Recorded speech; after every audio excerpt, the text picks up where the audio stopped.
¿Qué ocurre realmente cuando un profeta deja este mundo? No se trata simplemente del final de una existencia. Es como si se cerrara el telón de una época entera. Cuando Moisés entregó su último suspiro en la cima del monte Nebo, no solo cayó el eco de una voz profética, fue como si se apagaran 40 años de prodigios, de rebeliones encendidas y de encuentros cara a cara con la divinidad. Pero hay algo que muy pocos se atreven a revelar. En ese mismo instante, mientras su cuerpo reposaba en la montaña, el cielo ya estaba escribiendo una nueva página. Una transición invisible al ojo humano, pero con la fuerza de un trueno que estremece la tierra, comenzaba a desplegarse. El destino de toda una generación quedaba suspendido en el aire, esperando definirse en esa grieta sagrada entre el ayer y lo que estaba por venir. Y lo más impresionante es esto. Después de la partida de Moisés, lo que emergió no fue un simple vacío o duelo. Fue como una corriente imparable, una aceleración impulsada desde lo alto, una revolución divina que tomó a todos por sorpresa.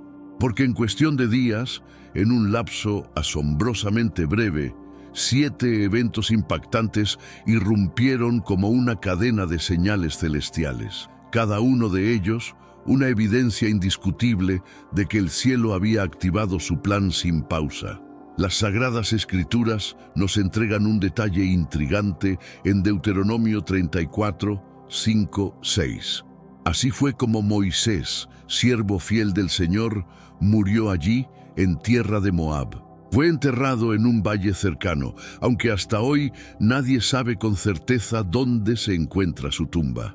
Ese misterio insondable que rodea su sepultura sigue sin respuesta hasta nuestros días. Pero atención, el llamado que Moisés cargaba en su alma no quedó enterrado en el polvo del desierto. No, esa llama fue traspasada y se convirtió en una explosión de propósito. Lo que estás a punto de descubrir es la secuencia oculta que detonó justo después de su partida. Esta es la energía silenciosa que impulsa todo el libro de Josué, una fuerza poco comprendida, pero absolutamente crucial. Prepárate, porque aquí arranca un viaje que lo cambiará todo. Exactamente en el instante en que Moisés deja este mundo, una transformación radical invade el campamento de Israel. Pero no llega vestida de luto ni envuelta en lágrimas. No hay procesiones, ni proclamas oficiales, ni un minuto de pausa en el relato bíblico. En lugar de eso, lo que sucede es tan inesperado como revelador. El Eterno no espera, habla de inmediato. Y lo más desconcertante, no convoca a los ancianos, ni a los sacerdotes, ni a los descendientes de Aarón. Va directamente a un solo hombre, Josué. El primer capítulo del libro que lleva su nombre nos abre esta escena potente. Después de la muerte de Moisés, siervo del Señor, el Señor le habló a Josué, hijo de Nun, asistente de Moisés, y le dijo: «Mi siervo Moisés ha muerto. Ahora prepárate, cruza el Jordán, tú y todo este pueblo, hacia la tierra que estoy por entregarles». Si te preguntas por qué él, la respuesta está en Deuteronomio 34, 9. Josué, hijo de Nun, estaba lleno del espíritu de sabiduría, porque Moisés había puesto sus manos sobre él. Nada de esto fue improvisado. No fue una elección repentina. Se trataba de un diseño celestial, cuidadosamente orquestado durante décadas. Josué no era un extraño. Él había caminado al lado de Moisés en los momentos más sagrados, lo acompañó hasta la cima del Sinaí, custodiaba la tienda del encuentro, fue uno de los exploradores que pisaron la tierra prometida antes que nadie y se mantuvo firme cuando otros cayeron presas del miedo. Y ahora, de forma repentina, sin votación ni asamblea, Josué asume el rol más alto entre el pueblo, no porque alguien lo eligiera, sino porque Dios lo empoderó. Esto no fue un simple acto ceremonial, fue una transferencia sobrenatural. La imposición de manos de Moisés fue más que un gesto simbólico. Liberó una dimensión espiritual sobre Josué. Ahora, el espíritu de sabiduría habitaba en él. Reflexiona en esto. Un hombre parte, otro se levanta. Pero el plan de Dios no se detiene ni por un segundo. El sabio Eclesiastés 3:1 nos deja una verdad inquebrantable. Todo tiene su momento bajo el cielo. Cada propósito tiene un tiempo exacto para manifestarse. Y el Salmo 75, 6, 7 lo confirma de forma contundente. El ascenso no proviene ni del este ni del oeste, ni de las llanuras del desierto. Es Dios quien decide. Él humilla a unos y eleva a otros. Primer impacto revelado. Dios no concede a Josué un solo segundo para el duelo. No hay ritual de transición, no se convoca un consejo tribal. El liderazgo no cambia de manos por acuerdos humanos. Desciende directamente desde la eternidad. La misión sigue y lo hace con urgencia divina. Isaías 55:11 lo deja claro. Así será la palabra que sale de mi boca. No volverá vacía, sino que cumplirá todo lo que deseo y logrará aquello para lo cual la envié. La voz de Dios había resonado a través de Moisés, pero ahora esa misma voluntad se abría paso con fuerza a través de Josué. Muchos creemos que cuando una figura espiritual parte, todo debe detenerse.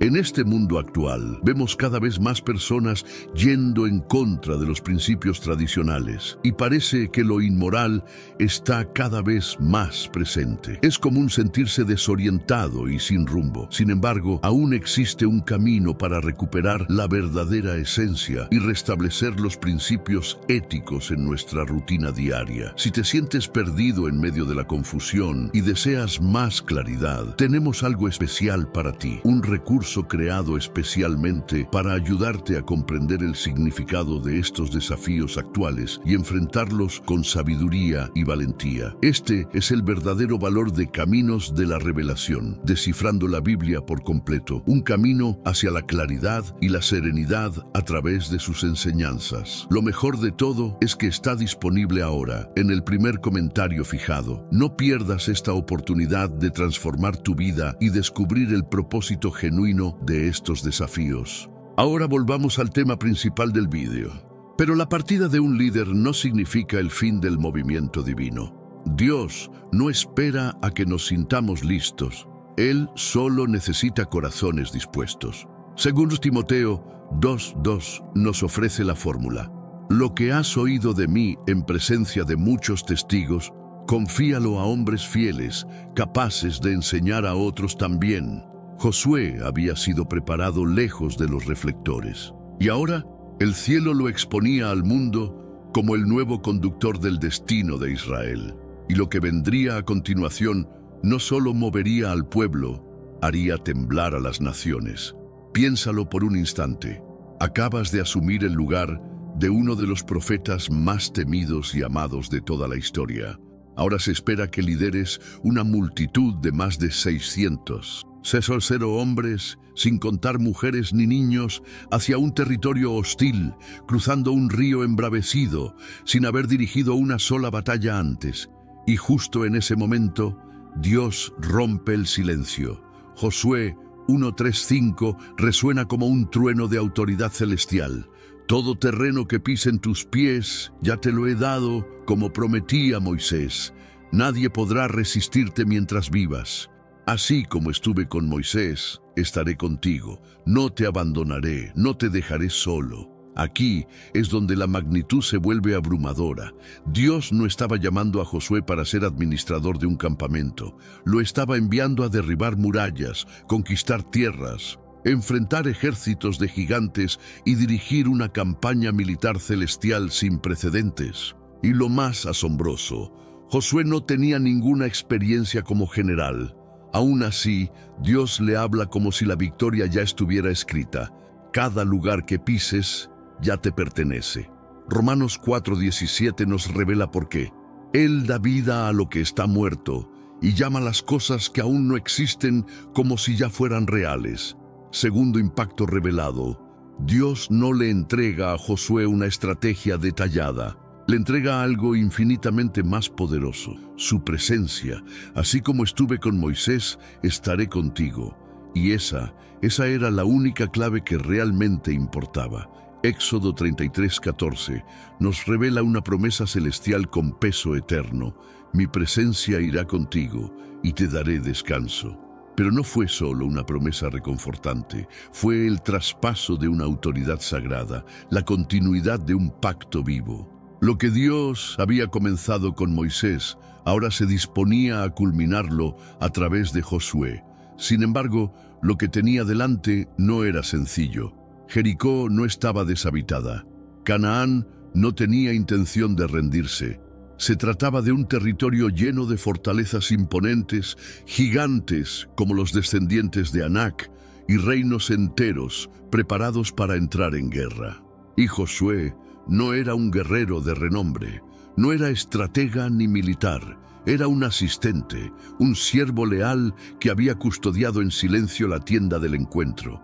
Zacarías 4:6 deja una clave espiritual irrefutable. No por fuerza ni por poder, sino por mi espíritu, dice el Señor de los ejércitos. Y en Josué 1:9, Dios le habla con autoridad paternal. ¿Acaso no te he ordenado que seas fuerte y valiente?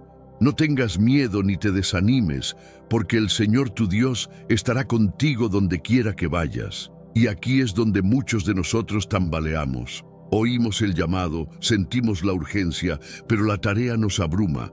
Nos vemos incapaces, inexpertos, poco preparados. Pero escucha bien, Dios nunca pidió a Josué que estuviera listo, solo le pidió que creyera que él caminaría delante. Primera Tesalonicenses 5:24 nos afirma esta verdad con firmeza. Fiel es el que los llama y él mismo lo cumplirá. Cuando un líder cae, el propósito no se apaga. Cuando tu maestro parte, la misión no se detiene. De hecho, tu paso de obediencia podría ser la continuación directa de una promesa sembrada por otro. La historia de Josué grita esta verdad. Dios te conducirá hacia lo imposible, no para aplastarte, sino para revelarse a través de ti. Efesios 3:20 lo declara con asombro. Aquel que es poderoso para hacer infinitamente más de lo que pedimos o imaginamos, según su poder que actúa en nosotros. Y sí, la resistencia parecía inevitable.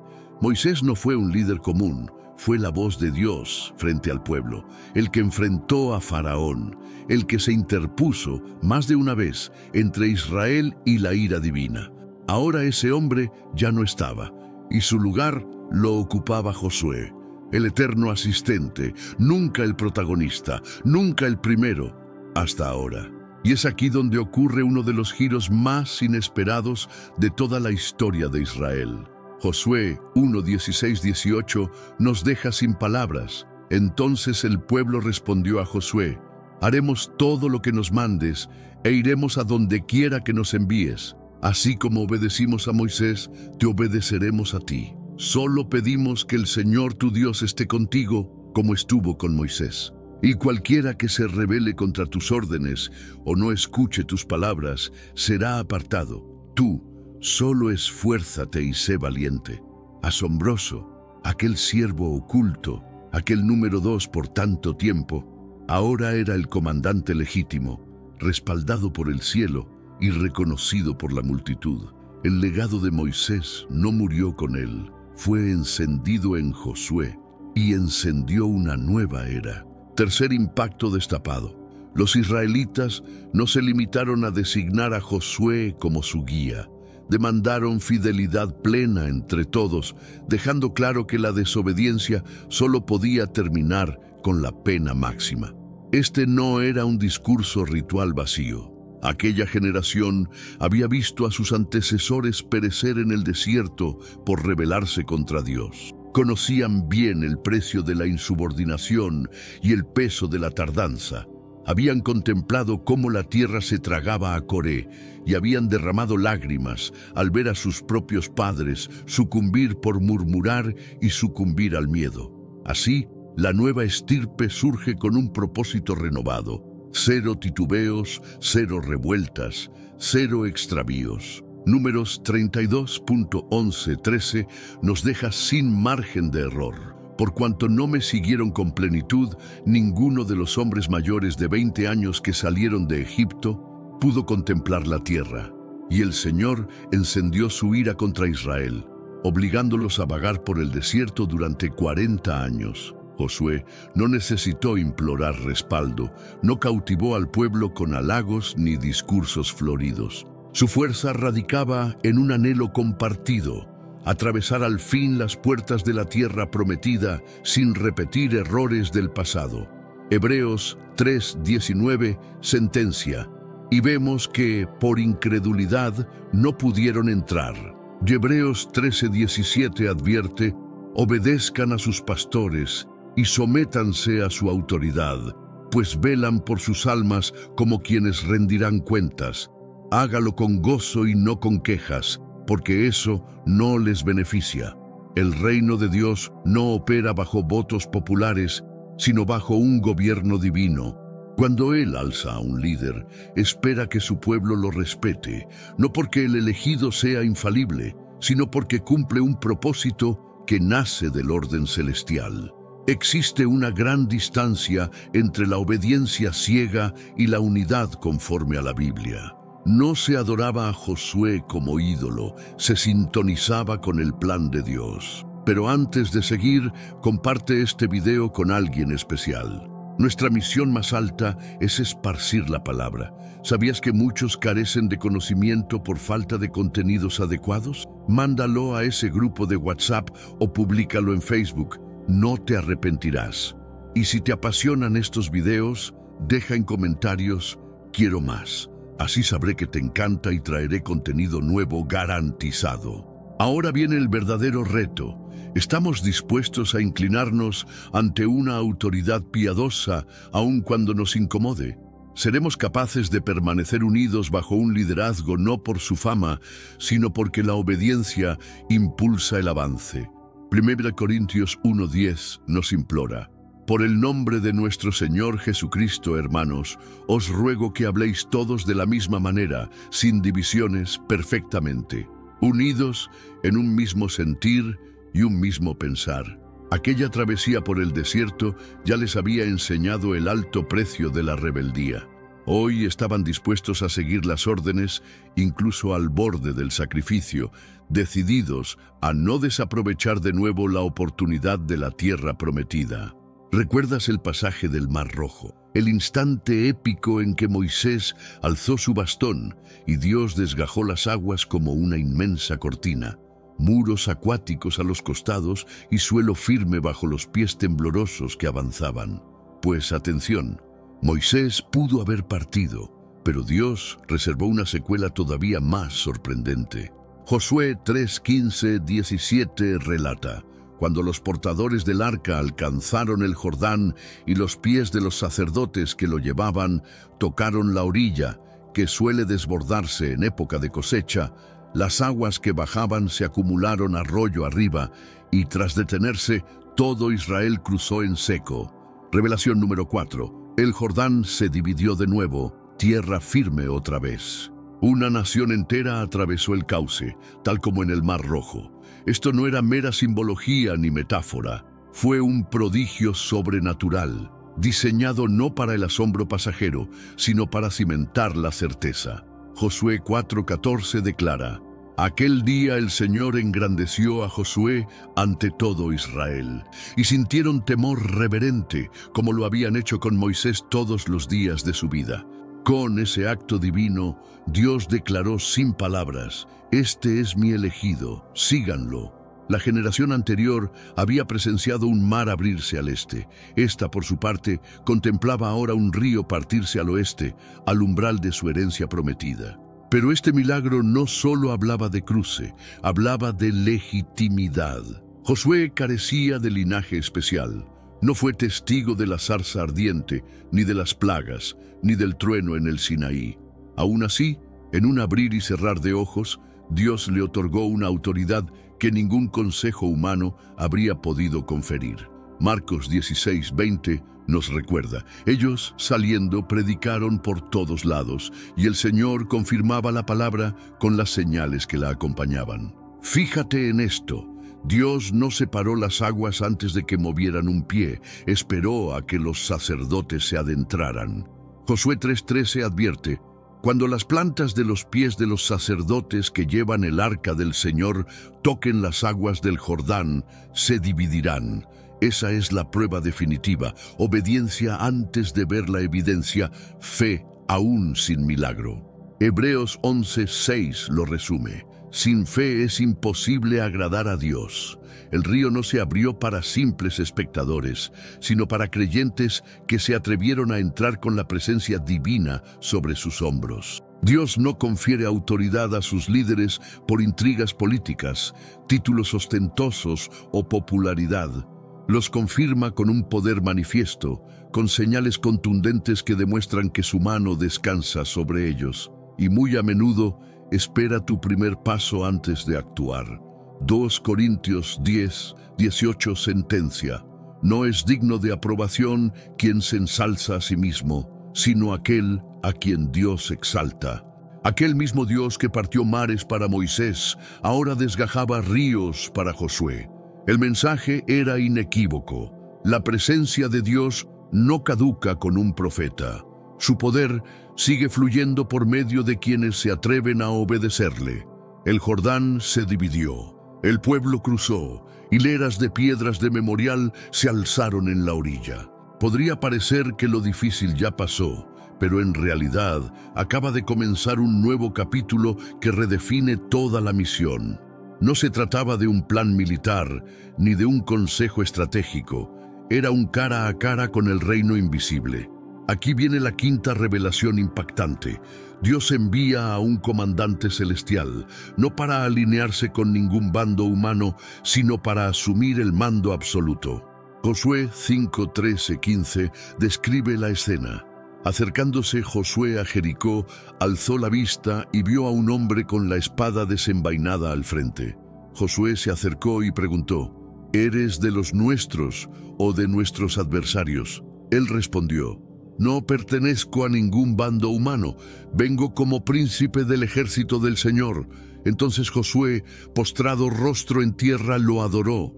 Quinto shock revelado. El Todopoderoso no envía simples ángeles mensajeros, sino a su propio jefe de fuerzas. Josué creía ser el comandante supremo, pero ante esta presencia se reconoce soldado. No hablaba con un mortal ni con un mensajero ordinario. Se encontraba frente al príncipe de los ejércitos celestiales, una figura tan majestuosa que los estudiosos sugieren podría ser la preencarnación de Cristo mismo. Éxodo 15:3 proclama: el Señor es un guerrero, ese es su nombre. Y Efesios 6:12 nos alerta: nuestra batalla no es contra carne y sangre, sino contra principados, potestades y gobernantes de las tinieblas, contra huestes espirituales de maldad en las regiones celestiales. La conquista de Jericó no era solo derribar murallas, estaba en juego la sincronía con la estrategia del cielo. Dios lo dejó cristalino: esta contienda no es tuya, es suya. Permite que esto cale hondo. Antes de que los israelitas tocaran los cuernos o blandieran sus espadas, Dios les recordó que su guerra era espiritual. Segunda Crónicas 20:15 declara: no teman ni se desalienten ante esta multitud. La batalla no es de ustedes, sino de Dios. ¿Qué nos revela esto? Que la auténtica victoria espiritual no germina del poder humano, sino de la rendición absoluta. Josué 5:15 añade: y el príncipe del ejército del Señor dijo a Josué: quita las sandalias de tus pies, porque el lugar donde estás es santo. Y Josué lo hizo. Aquí yace la verdad oculta. Antes de que los muros de Jericó se dieran, algo debía derrumbarse primero: el orgullo de Josué, sus certezas y su ilusión de control. Aquí se revela la quinta sacudida celestial. Dios envía a un comandante del cielo para tomar el mando, no para elegir bandos humanos. Josué 5:13-15 lo describe así: acercándose Josué a Jericó, alzó la mirada y distinguió a un varón con la espada desenvainada. Entonces Josué se aproximó y preguntó: ¿eres de nuestro bando o de nuestros adversarios? Él replicó: no pertenezco a ningún lado terrenal. He venido como príncipe del ejército del Señor. Inmediatamente Josué se postró rostro en tierra y lo adoró. Con este sexto impacto, Dios no envía un simple ángel mensajero, sino al propio general de sus huestes. Josué pensaba que él comandaba la batalla, pero descubre que ni siquiera ocupa el rango más alto. No hablaba con un hombre común, ni con un ángel de oficina. Frente a él estaba el jefe de los ejércitos divinos, una presencia tan imponente que muchos creen que es una manifestación anticipada de Cristo. Éxodo 15:3 proclama: «El Señor es guerrero, ese es su nombre». Y Efesios 6:12 nos advierte: «Nuestra lucha no es contra seres de carne y hueso, sino contra potestades y principados, contra los poderes de este mundo tenebroso y las huestes espirituales de maldad en las regiones celestes». La campaña de Jericó no versaba solo sobre muros y ejército. Se trataba de alinearse con la táctica del cielo. Dios lo deja claro: esta batalla no es tuya, es suya. Medita en esto. Antes de que los israelitas empuñaran una sola espada o hicieran resonar sus cuernos, Dios les recordó que su verdadero desafío era espiritual. 2 Crónicas 20:15 anima: «No teman ni desmayen ante esa multitud. La guerra no es de ustedes, sino de Dios». La gran lección aquí es que la victoria espiritual no brota de planes humanos, sino de la rendición al mando divino. Josué 5:15 subraya ese momento de entrega. El príncipe del ejército del Señor dijo a Josué: «Quítate las sandalias, porque el lugar que pisas es sagrado». Y Josué obedeció. Ahí yace la verdad profunda. Antes de que los muros de Jericó se vinieran abajo, algo mucho más crucial debía caer: el orgullo de Josué, sus certezas y su ilusión de control. Fortalécete en la palabra, profundiza en la oración y rodea tu vida de personas que también estén buscando a Dios de todo corazón. Hebreos 11:1 nos dice: «La fe es la certeza de lo que se espera, la convicción de lo que no se ve». Pero, ¿alguna vez te has detenido a pensar que cuando algo que solías recibir de parte de Dios desaparece, no es porque Él te ha abandonado, sino porque te está promoviendo? Cuando el maná, ese alimento milagroso que caía cada día, dejó de aparecer, el pueblo se asustó. ¿Y cómo no hacerlo? Era lo único que conocían. Pero tal vez justo en ese instante Dios estaba diciéndoles algo mucho más profundo. Es tiempo de avanzar, es hora de sembrar, de madurar, de aprender a producir. Sigo siendo tu proveedor, pero ahora en una dimensión diferente. Filipenses 4:19 lo confirma con firmeza: «Mi Dios proveerá todo lo que necesiten conforme a sus riquezas en gloria en Cristo Jesús». Así que, atención, que ya no veas el maná no significa que Dios se haya ido. Él sigue ahí. Acababan de cruzar el río Jordán. Finalmente estaban en territorio enemigo. Frente a ellos se alzaban los gigantescos muros de Jericó. Lo tenían todo. El momento era perfecto. La moral estaba por los cielos. El pueblo unido y la promesa divina los respaldaba. Desde una óptica militar, era el instante ideal para atacar con fuerza, aprovechar el impulso y tomar por sorpresa a sus adversarios. Pero entonces sucedió lo impensable. Dios dio una orden que desafió toda lógica. Una instrucción que parecía un error estratégico garrafal. Una decisión que dejaría sin palabras incluso al más audaz general. Josué 5:2-3 lo describe así: «En aquel tiempo, el Señor dijo a Josué: fabrícate cuchillos de piedra y vuelve a circuncidar a los hijos de Israel por segunda vez». Y Josué lo hizo y circuncidó a los hijos de Israel. Sí, lo entendiste bien. Dios debilitó intencionalmente a todo el ejército masculino justo antes de una batalla decisiva. La circuncisión los dejaría inmovilizados por varios días. Sin capacidad de lucha, sin opción de defenderse. No había plan B, no había refuerzos, no existía una muralla que los protegiera, y aún así obedecieron. ¿Por qué? ¿Qué sentido tenía? ¿Por qué arriesgar tanto después de un avance tan importante? Porque esta guerra no era solo territorial, era espiritual.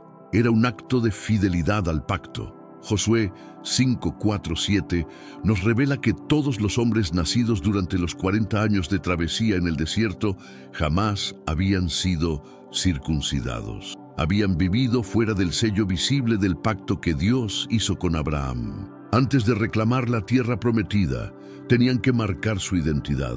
Antes de conquistar, debían consagrarse. Antes de la victoria, debía haber alianza con el cielo.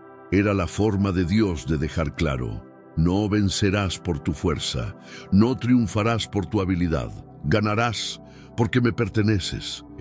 Zacarías 4:6 lo reafirma con poder: no por la fuerza ni por la violencia, sino por mi espíritu, dice el Señor de los ejércitos. Y el Salmo 27 remata con esta declaración poderosa: algunos confían en carros, otros en caballos, pero nosotros confiamos en el nombre del Señor, nuestro Dios. Muchas veces anhelamos la victoria, pero sin pasar por el bisturí. Queremos el avance, sin atravesar el altar. Sin embargo, hay momentos en que Dios no te impulsa hacia adelante, hasta que antes te pide algo más profundo: rendición, un acto sagrado de entrega y purificación. Él podría exigirte que sueltes tu fuerza, que abandones tu calendario y que dejes de lado tu estrategia. No para frustrarte, sino para recordarte una verdad eterna. Esta batalla no es tuya, es mía. Josué 5:9 lo deja claro. Y el Señor le dijo a Josué: hoy he quitado de ustedes la vergüenza de Egipto. Lo que ocurrió ese día no fue un simple acto físico. Fue una cirugía espiritual, un corte definitivo con el pasado, una limpieza interior que abría el camino hacia un nuevo destino.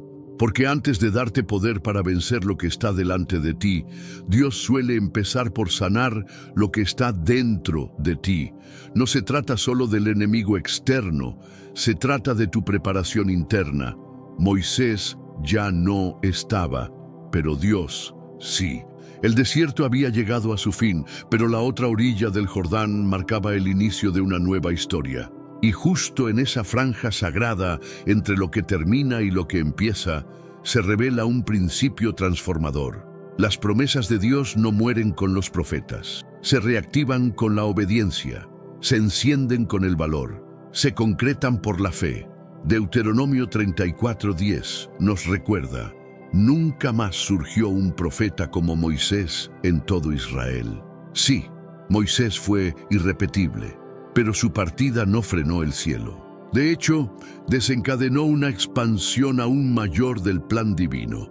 Imagínalo, la figura de Moisés desapareciendo lentamente con la luz del amanecer. Josué dando un paso al frente, ahora al mando, el arca del pacto brillando con majestad, el pueblo atravesando el Jordán, avanzando hacia la tierra prometida, y a lo lejos, los muros de Jericó esperando su destino.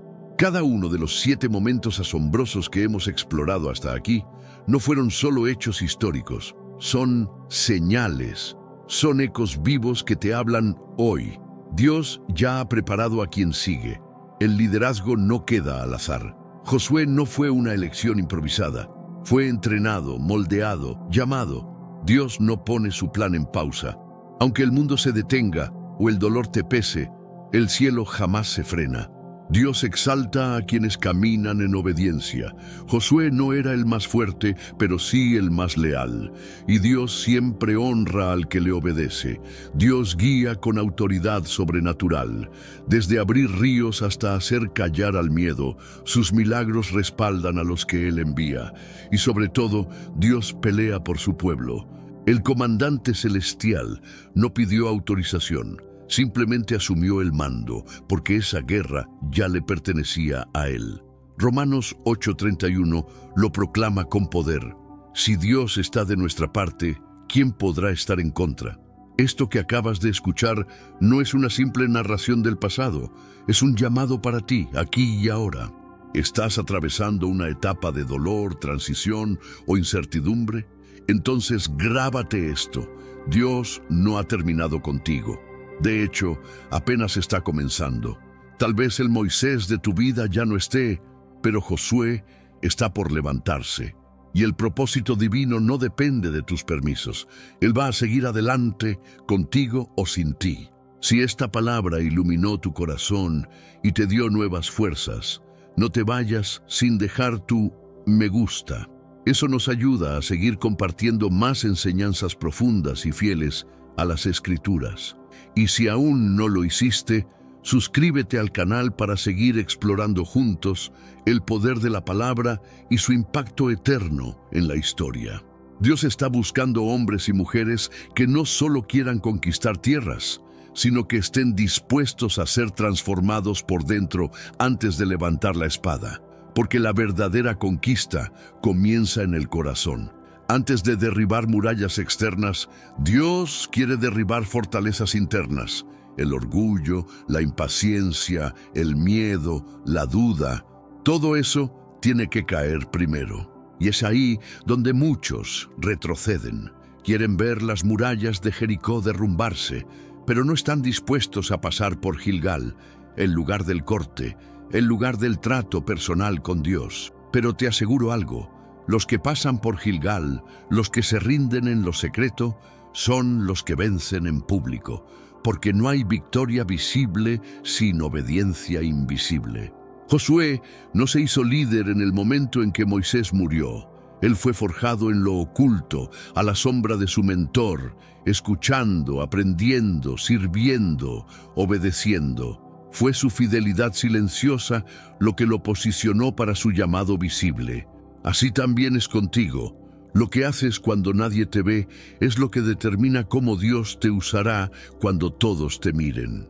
Y tal vez ahora mismo estás en una temporada donde todo parece detenerse, donde perdiste a tu Moisés, donde cruzaste al otro lado pero no sabes cómo avanzar. Escucha esto, tu Jordán no es tu final, es tu puerta, y tu Jericó no es una amenaza. Es una oportunidad para ver el poder de Dios en acción como nunca antes. No subestimes tu momento de transición.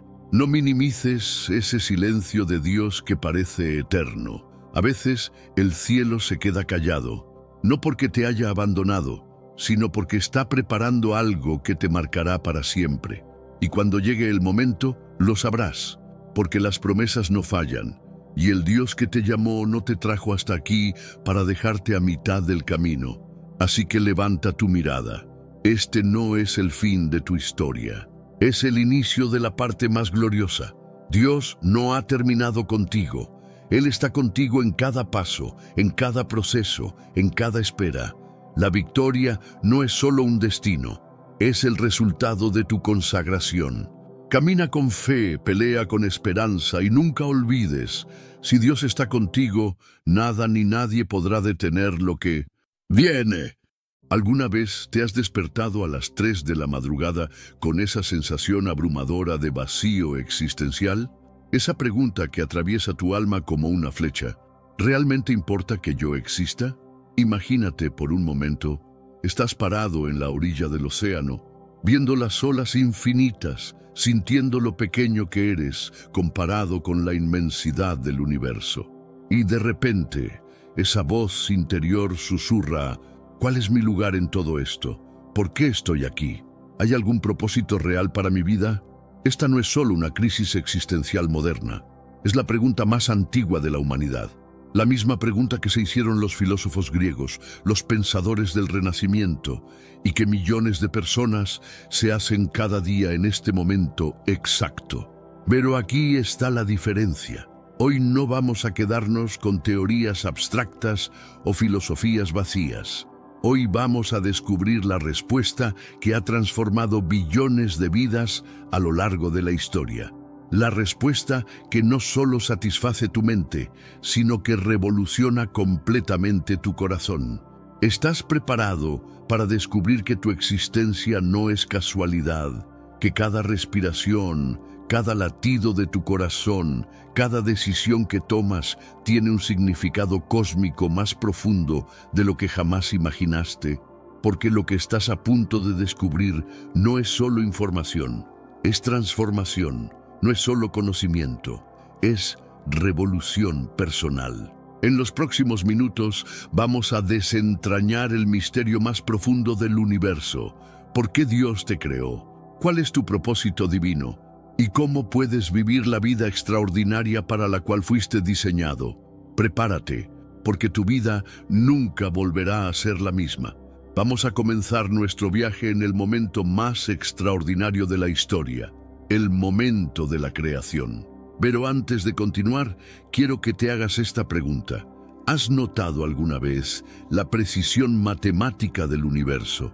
El hecho de que la Tierra esté exactamente a la distancia correcta del Sol para sustentar la vida, que los océanos tengan la salinidad exacta, que la atmósfera tenga la composición química perfecta. Los científicos llaman a esto el principio antrópico.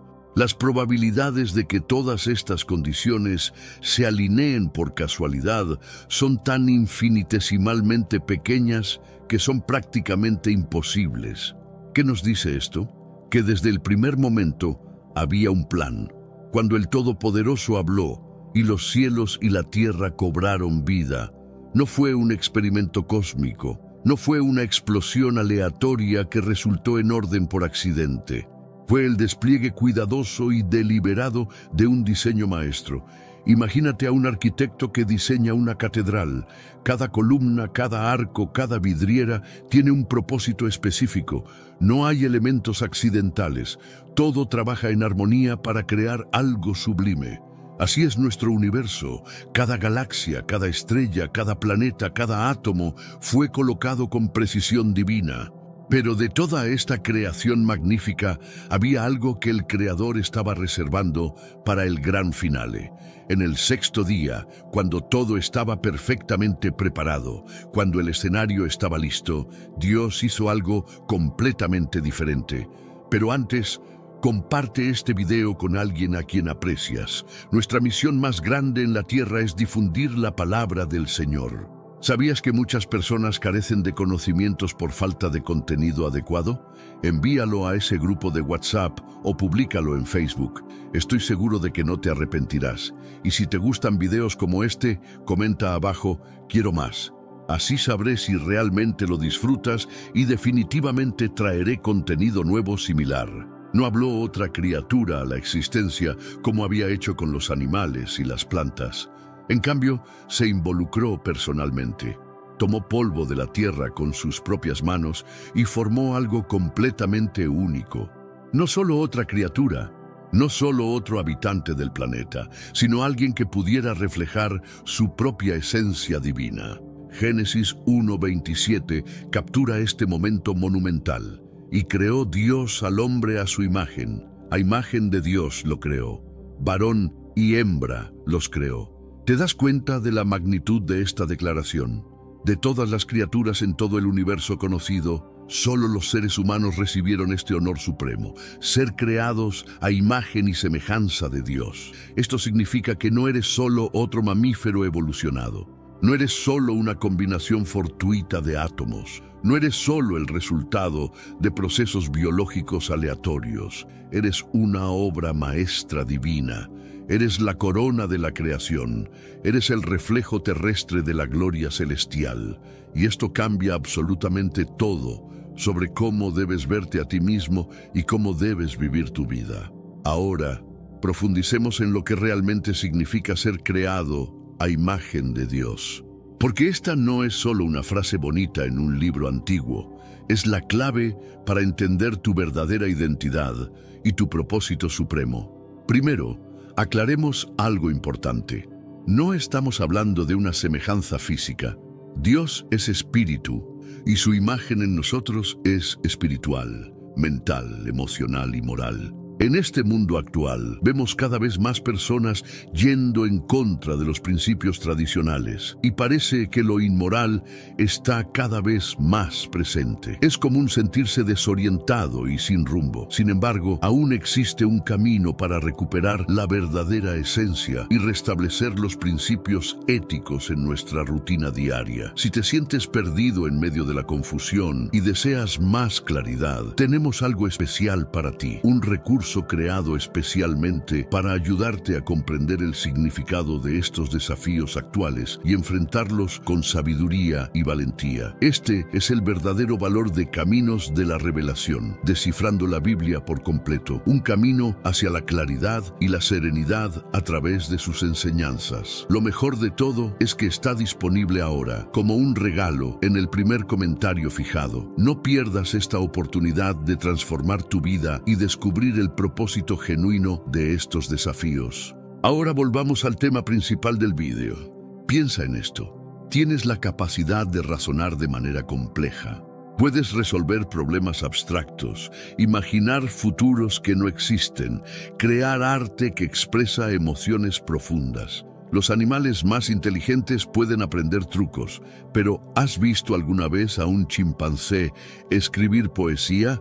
¿Has visto a un delfín componer una sinfonía? ¿Has visto a un águila contemplar el significado de la vida?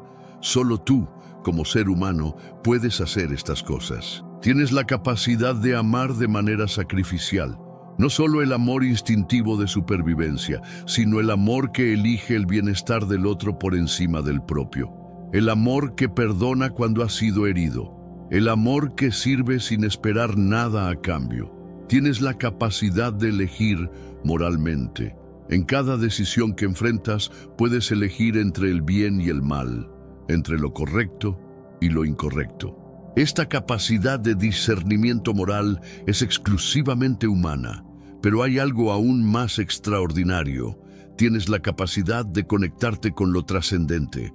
Puedes adorar, puedes orar, puedes experimentar lo sagrado. ¿Has notado que los seres humanos, sin importar su cultura o ubicación geográfica, siempre han buscado lo divino?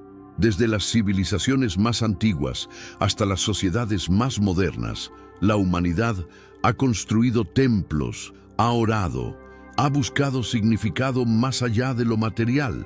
¿Por qué? Porque fuimos diseñados para la conexión con nuestro Creador. Esta búsqueda universal de lo sagrado no es una debilidad psicológica o una muleta emocional. Es evidencia de que fuimos creados para la relación con Dios. Considera también tu capacidad de autoconciencia. Puedes reflexionar sobre tus propios pensamientos. Puedes evaluar tu propio comportamiento. Puedes imaginar cómo otros te perciben. Puedes cuestionar tu propia existencia. Esta metacognición, la capacidad de pensar sobre el pensamiento, es lo que te permite crecimiento personal, cambio de carácter y desarrollo espiritual. Ahora, observa cómo la humanidad ha transformado el mundo. Hemos creado arte que mueve el alma. Las pinturas de Miguel Ángel, la música de Bach, la literatura de Shakespeare. Hemos construido maravillas arquitectónicas que desafían la gravedad. Hemos desarrollado tecnologías que nos permiten comunicarnos instantáneamente con personas al otro lado del planeta.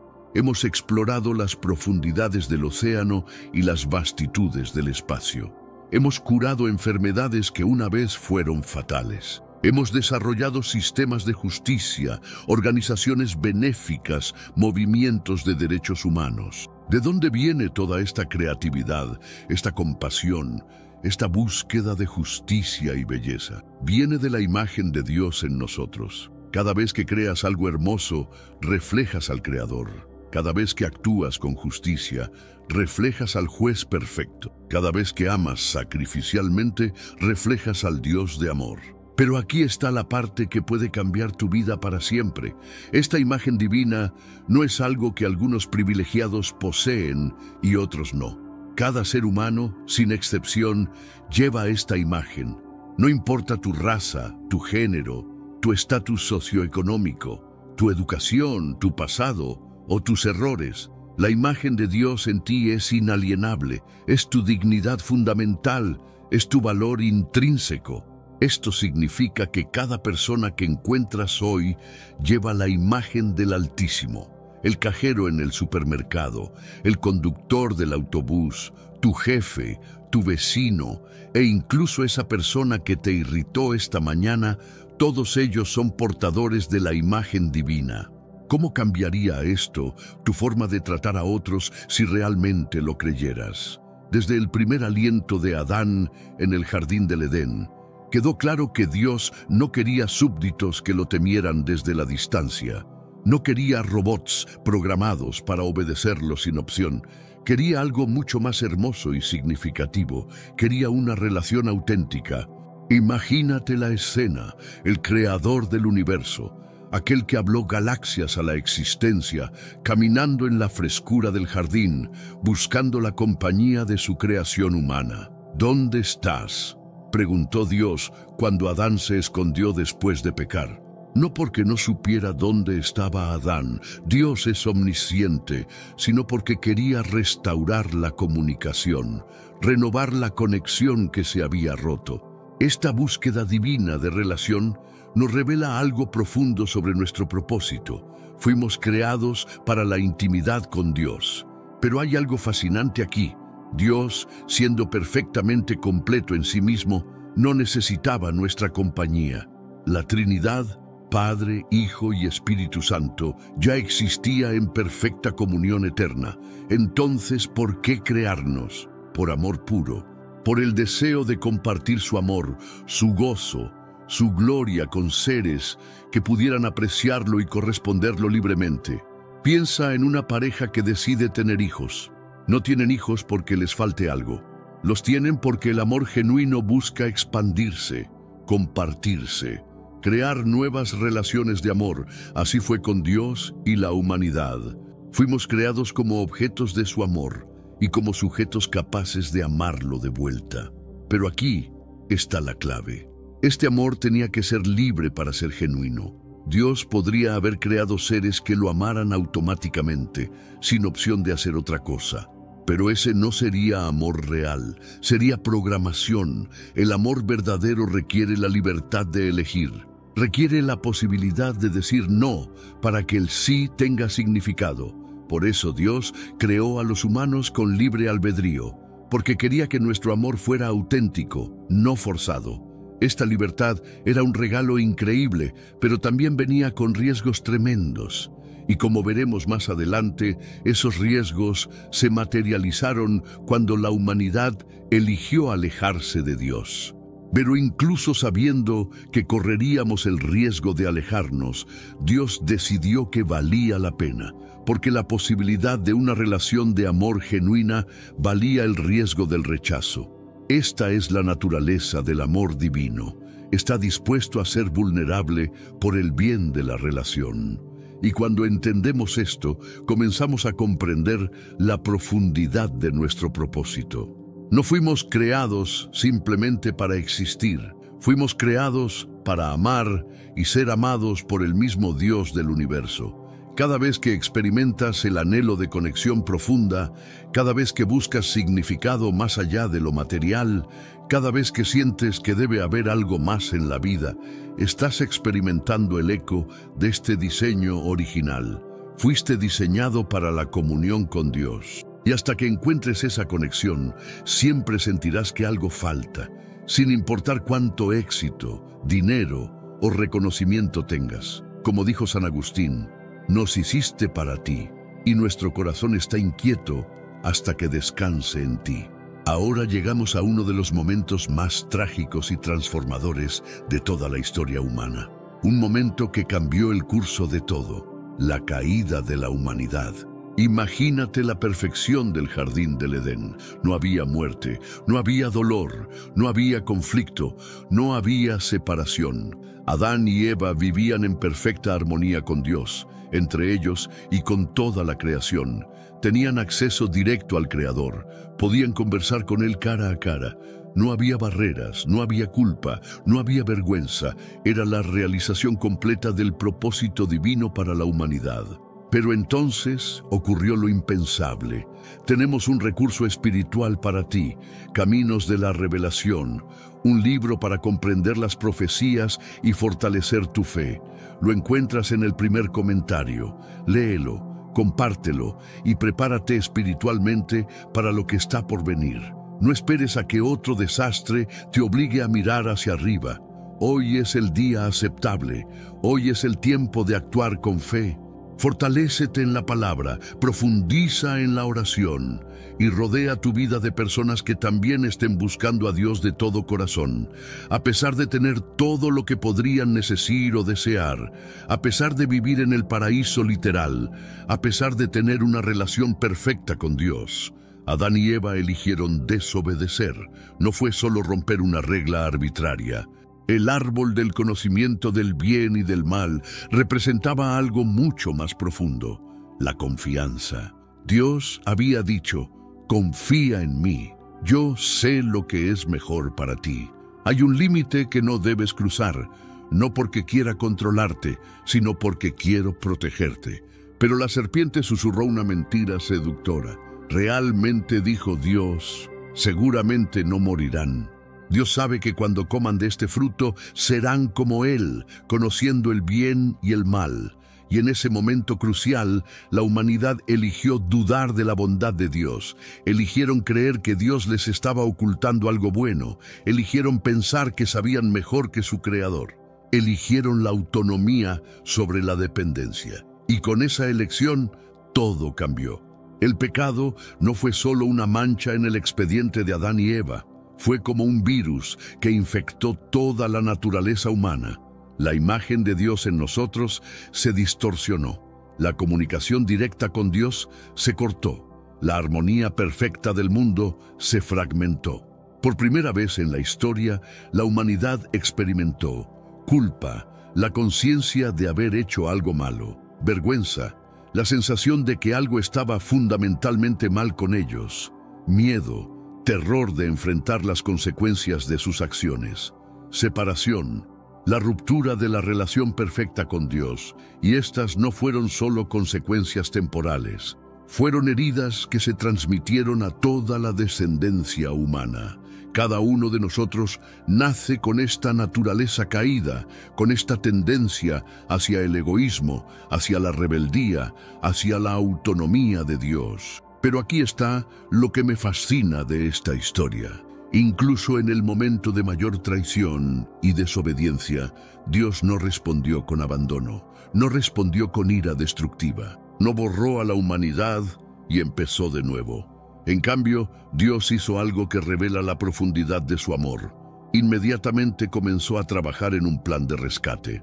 En Génesis 3:15, en medio de pronunciar las consecuencias del pecado, Dios hace la primera promesa mesiánica de la historia. Pondré enemistad entre ti y la mujer, y entre tu descendencia y su descendencia. Él te herirá en la cabeza, y tú le herirás en el calcañar. Esta era la primera pista de que vendría alguien que revertiría la maldición, que aplastaría el poder del mal, que restauraría lo que se había perdido. El plan de redención no fue un plan B, fue algo que Dios había considerado desde antes de la fundación del mundo. Esto nos muestra que incluso cuando fallamos completamente, incluso cuando elegimos alejarnos de Dios, su amor por nosotros no disminuye. Su compromiso con nuestro bienestar permanece inquebrantable. Y esto es crucial para entender nuestro propósito hoy. A pesar de la caída, a pesar del pecado, a pesar de nuestras fallas personales, el propósito original de Dios para nosotros no fue cancelado. Está esperando ser restaurado. Antes de continuar con la historia de redención, necesitamos entender algo fundamental sobre el diseño original de Dios para la humanidad. Fuimos creados para la relación, no solo para la existencia individual. No es bueno que el hombre esté solo, declaró Dios. Y estas palabras revelan algo profundo sobre la naturaleza humana y sobre la naturaleza del mismo Dios. Cuando Dios creó a Eva de la costilla de Adán, no estaba solucionando un problema de última hora. Estaba completando su diseño perfecto para la humanidad. La mujer no fue creada como una ocurrencia tardía o como una solución a la soledad de Adán. Fue creada como la culminación de la obra creativa de Dios. Observa las palabras de Adán cuando vio a Eva por primera vez. Esta sí es hueso de mis huesos y carne de mi carne. No era solo alivio por tener compañía, era reconocimiento de encontrar a su complemento perfecto, su igual, su compañera diseñada específicamente para él. Juntos, hombre y mujer reflejaban algo que ninguno podía reflejar por separado: la naturaleza comunitaria de Dios mismo. Dios existe en perfecta comunión como Trinidad, Padre, Hijo y Espíritu Santo. Tres personas distintas, pero un solo Dios, viviendo en perfecta unidad y amor. El matrimonio entre hombre y mujer fue diseñado para ser un reflejo terrenal de esta unidad divina. No es casualidad que Pablo en Efesios 5 compare el matrimonio con la relación entre Cristo y la Iglesia. Esto eleva el matrimonio más allá de un simple contrato social o una conveniencia emocional. Es una institución sagrada, un reflejo de la naturaleza misma de Dios, una demostración viviente de cómo se ve el amor sacrificial en acción. Pero esto también nos enseña algo importante sobre todos nosotros, casados o solteros. Fuimos diseñados para la comunidad. No fuimos creados para ser islas. No fuimos diseñados para el aislamiento. Fuimos creados para vivir en relación con Dios, con otros, con la creación misma. Esta es la razón por la cual el aislamiento es tan dañino para el alma humana. Es la razón por la cual la soledad es una de las experiencias más dolorosas que podemos enfrentar. No es debilidad necesitar conexión, es diseño divino. Cuando Dios entregó a Adán y Eva el dominio sobre la tierra, no les estaba dando una licencia para la explotación, les estaba otorgando una mayordomía sagrada. Llenad la tierra y sojuzgadla, y señoread en los peces del mar, en las aves de los cielos y en todas las bestias que se mueven sobre la tierra. La palabra sojuzgar no implica dominación tiránica. En el contexto original significa cultivar, cuidar, administrar sabiamente. Imagínate a Dios como el propietario de una vasta propiedad y a la humanidad como los administradores de confianza. Un buen administrador no explota la propiedad para su beneficio personal. La cuida, la mejora, la protege y la hace más productiva para el beneficio del propietario. Esto significa que cada recurso natural, cada ecosistema, cada especie animal está bajo nuestro cuidado responsable. Cuando protegemos el medio ambiente, cuando desarrollamos tecnologías sostenibles, cuando cuidamos de los animales, estamos cumpliendo parte de nuestro propósito divino original. Pero la mayordomía va más allá del cuidado ambiental. Se extiende a todo lo que Dios ha puesto bajo nuestro cuidado. Nuestros talentos y habilidades. ¿Los estás usando para beneficiar a otros o solo para tu ganancia personal? Nuestros recursos financieros. ¿Cómo administras el dinero que Dios te ha confiado? ¿Vives con generosidad hacia los necesitados? Nuestro tiempo. ¿Usas tu tiempo de manera que honre a Dios y sirva a otros? Nuestras relaciones. ¿Cuidas y nutres las relaciones que Dios ha puesto en tu vida? Nuestras oportunidades. ¿Aprovechas las oportunidades que tienes para hacer el bien? La mayordomía también se extiende al cuidado de otros seres humanos, especialmente los más vulnerables. Cuando cuidamos de los huérfanos, cuando protegemos a los ancianos, cuando defendemos a los oprimidos, cuando servimos a los pobres, estamos viviendo el propósito de mayordomía para el cual fuimos creados. Jesús mismo resumió este principio cuando dijo: a quien mucho se le da, mucho se le demandará. Cada bendición, cada oportunidad, cada recurso que tienes no es solo para tu beneficio. Es una oportunidad para reflejar el carácter generoso y cuidadoso de Dios. Esta perspectiva transforma completamente cómo vemos nuestras posesiones, nuestras habilidades, incluso nuestras vidas mismas. No somos dueños, somos administradores. Y un día daremos cuenta de cómo administramos lo que se nos confió. ¿Cómo cambiaría tu vida si vivieras cada día con esta conciencia de mayordomía? ¿Cómo cambiarían tus decisiones financieras, tus decisiones de carrera, tus relaciones, tu tratamiento del medio ambiente? Esta no es solo responsabilidad, es privilegio. Es la oportunidad de participar en el cuidado continuo de la creación de Dios. A pesar de la caída, a pesar del pecado, a pesar de la separación que la humanidad eligió, hay una verdad que brilla a través de toda la historia humana. Dios nunca abandonó su plan original para nosotros. A través de los siglos, vemos destellos de esperanza. Personas que eligieron reflejar la imagen de Dios a pesar de vivir en un mundo caído. Considera a Noé, quien en medio de una generación completamente corrupta eligió caminar con Dios y se convirtió en el instrumento de preservación de la humanidad. Piensa en Abraham, quien creyó las promesas de Dios incluso cuando parecían imposibles y se convirtió en el padre de la fe. Reflexiona sobre David, quien a pesar de sus fallas significativas fue llamado un hombre conforme al corazón de Dios, porque su vida mostró un genuino deseo de conexión con su Creador. Considera a Daniel, quien mantuvo su integridad y su fe incluso en una cultura hostil, demostrando que es posible vivir con propósito divino sin importar las circunstancias. Cada una de estas personas nos muestra que incluso en un mundo roto, es posible vivir de manera que refleje el carácter de Dios. Pero todas estas historias eran solo sombras, solo indicadores de algo mucho más grande que estaba por venir. Y entonces llegó la respuesta definitiva.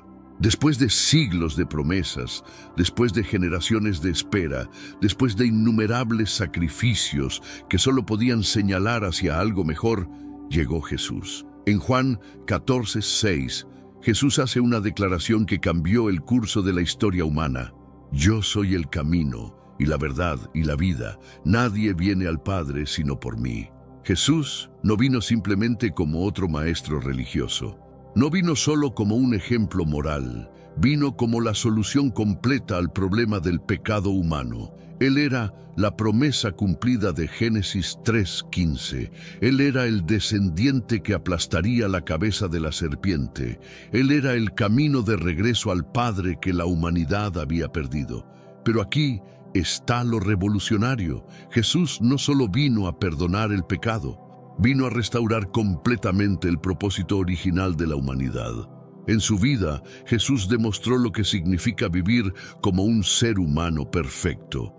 Mostró cómo se ve reflejar perfectamente la imagen de Dios. Cada milagro que realizó era una demostración del poder de Dios. Cada palabra que habló reflejaba la sabiduría divina.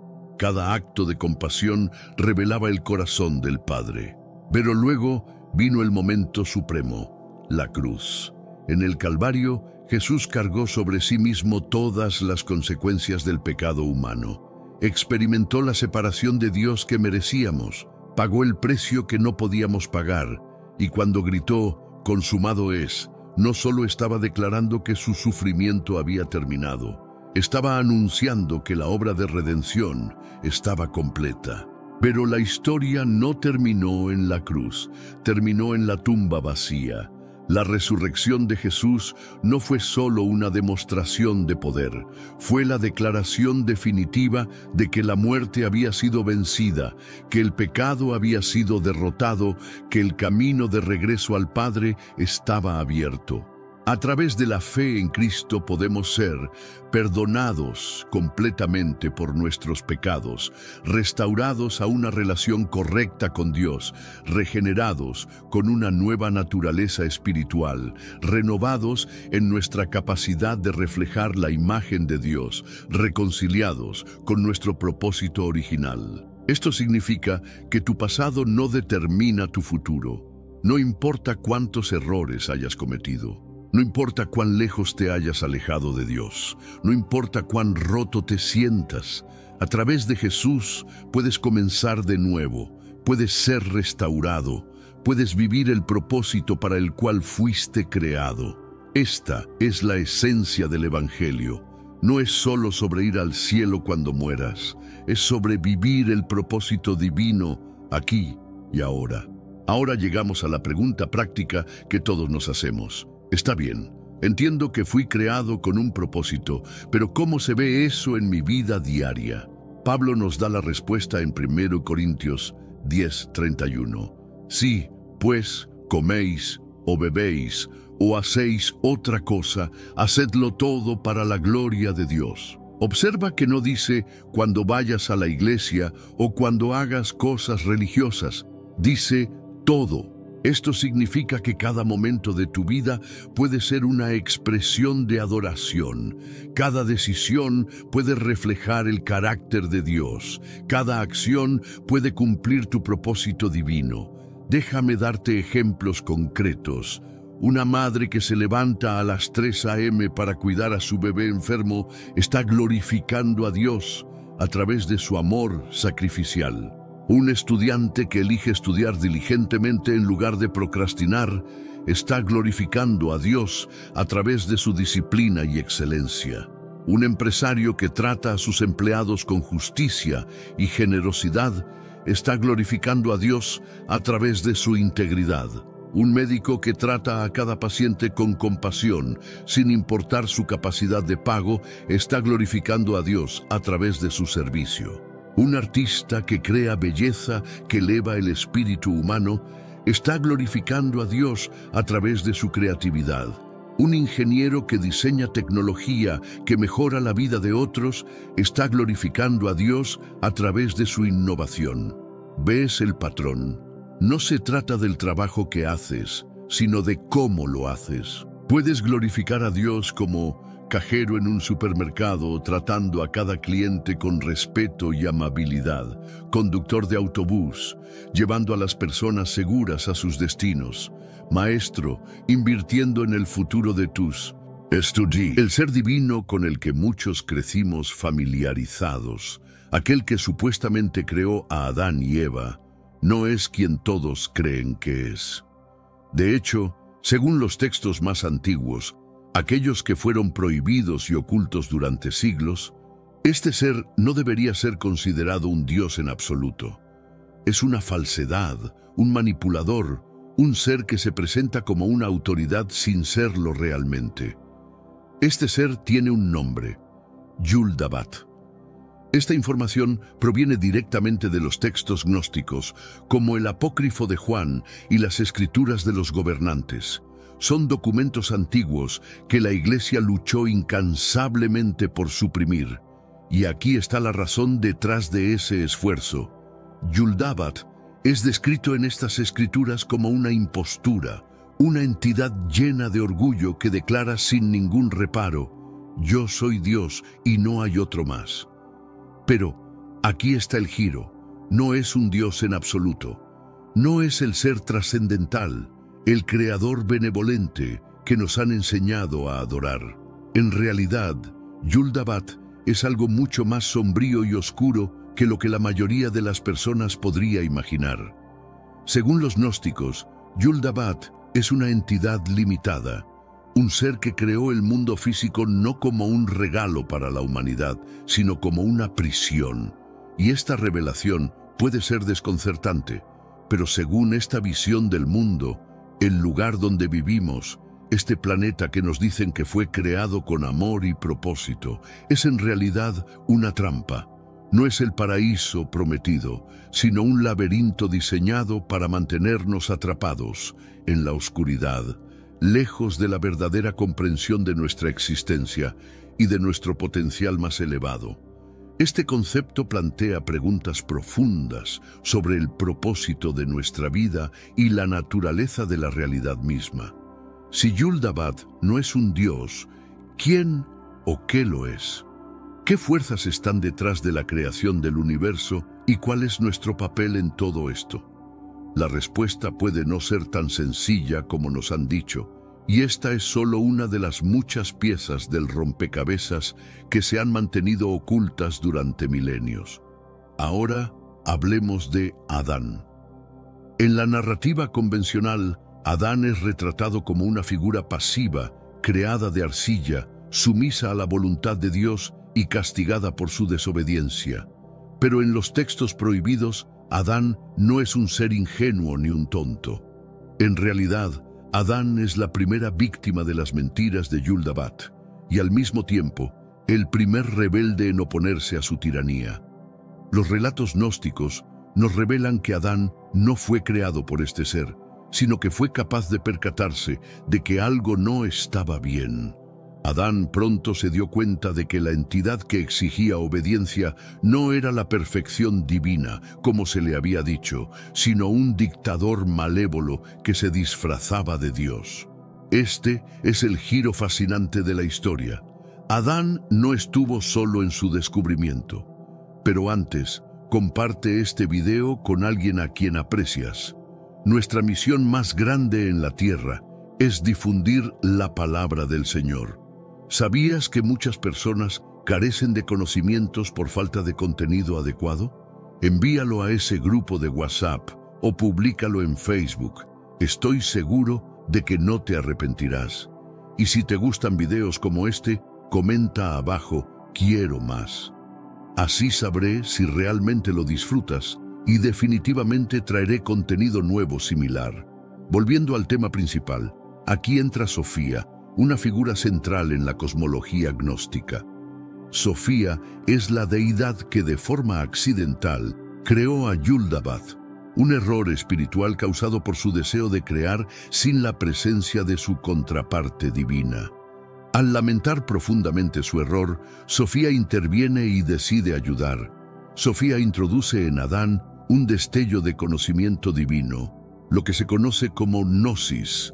Este impacto es lo que diferencia a Adán de las demás criaturas. Le otorga la capacidad de cuestionar, resistir las imposiciones y buscar la verdad que le ha sido oculta. Pero Yuldabath no iba a permitir que todo sucediera sin ofrecer una feroz resistencia. Él es quien atrapa a Adán y a Eva en el jardín del Edén. Y sobre ese famoso árbol del conocimiento, ¿sabías que no era una fruta prohibida con el propósito de probar la humanidad?